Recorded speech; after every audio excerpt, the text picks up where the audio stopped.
Jordynne Grace versus Jacy Jayne for the NXT Women's Championship. Now, please excuse me for this one because I don't keep up with NXT on a regular basis, so I really wasn't at all very had a lot of knowledge going into this as far as the storyline and all that and everything. But it's cool to see Jacy Jayne has gotten quite has gotten moving on up. Obviously, basically, I remember she was part of Toxic Attraction as kind of like the sidekick character, and now she's the world champion for the women in NXT. So that was cool to see how far she's come. So as far as this match, I noticed Jordynne Grace came out with Blake Monroe, formerly known as Mariah May in NXT. Jacy Jayne also was with, and I forget their names. I think one was named Fallon. I think I might remember her name. Like I said, I don't really watch NXT that often, but I guess that they're part of her new group. But as far as the match goes, this match, a lot of it, and I mean a lot of it, was dominated by Jacy Jayne. They made Jacy Jayne look like a beast in this match and made Jordynne Grace look like the underdog, which, you know, Jordynne Grace is a powerhouse. So, I mean, they did not, like, if this was a match to showcase if this was a match you were going into for the first time to see what this powerhouse Jordynne Grace is all about, I can't say that I think this is the best match for the showcase. But if you wanted to see what this Jacy Jayne was all about, well, man, I think this match right here really showed a lot. So basically, yeah, she takes a lot of the early part of this match as Wade Barrett and Michael Cole on commentary are focused on a lot of people saying that Jacy Jayne is going to be is being seen by many as the most beatable NXT champion in history. So I'm not sure if Jacy Jayne has been booked that strong. I know she beat Stephanie Vaquer, and I don't know if it was like a fluke victory or it was a clean finish. Like I said, I haven't watched NXT, but yeah, I'm not sure as far as what that's gone there. So anybody in the chat or watching on demand that keeps up with NXT, feel free to let me know on that. But yeah, Jacy Jayne, she puts Jordynne Grace in like a headlock, kisses her on the forehead for some reason, but then Jordynne is able to make a comeback with a spine buster.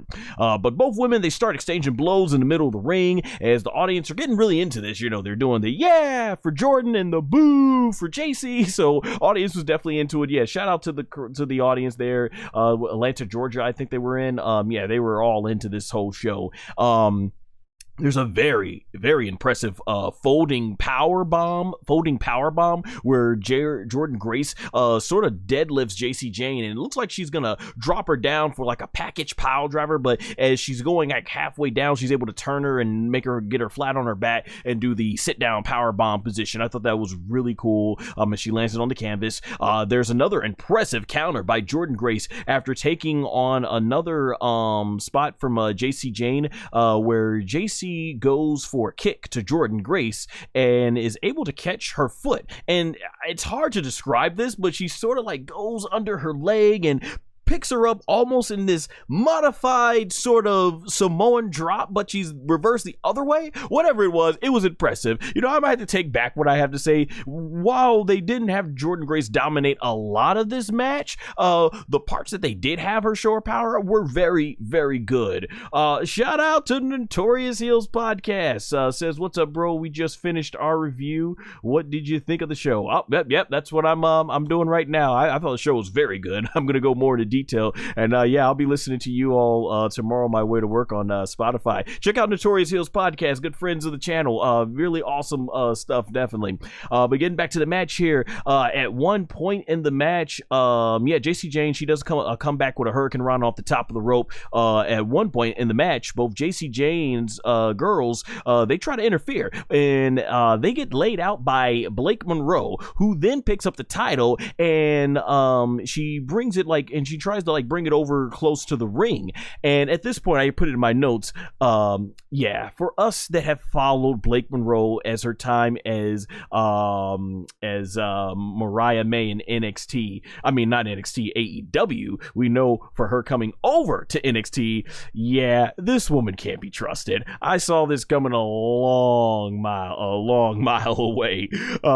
So from here, in the end of the match, when the referees everybody's back is turned, Jacy Jayne's counters Jordynne Grace Irish whip. So as Jordynne Grace goes into the ropes, right there, Blake Monroe takes the championship and bam, nails her right in the back. Jordynne Grace goes down and Jacy Jayne picks up the 1-2-3 to retain the NXT Women's Championship. And this allows Jacy Jayne, and yeah, from here, Jacy Jayne, as she's in the ring, Blake Monroe hands the title over her. And they made it very clear visually with this that Blake Monroe, she's not joining Jacy Jayne. She's just letting her know, I got you. I'm still coming for that title and you. But Jordynne Grace is out. And there we go. I guess it's going to begin Blake Monroe program with Jacy Jayne. I mean, with Jordynne Grace. And just looking at that, I guess this is the right they're going to go with heel. She just works so well as a heel. There's Blake Monroe. So it's like I said, anybody who's followed her in AEW